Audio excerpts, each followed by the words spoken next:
నమస్కారం ఘంటారావానికి స్వాగతం. ముందుగా ప్రధానాంశాలు. అమరావతి అభివృద్ధికి పాత ప్రణాళికలు పునరుద్ధరణ, అంచెలంచెలుగా పనులు పూర్తి చేస్తామన్న ముఖ్యమంత్రి.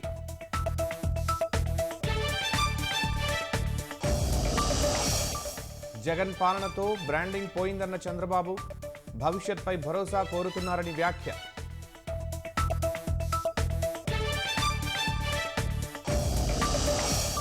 రాష్ట్రంలో ఉచిత ఇసుక విధానం ఈ నెల 8 నుంచి అమలుకు ఆదేశం.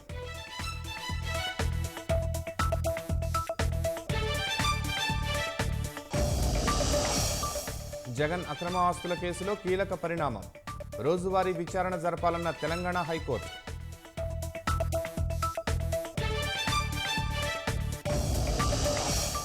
కొత్త శిఖరాలకు స్టాక్ మార్కెట్లు, అంతర్జాతీయ సంకేతాలతో లాభాలు.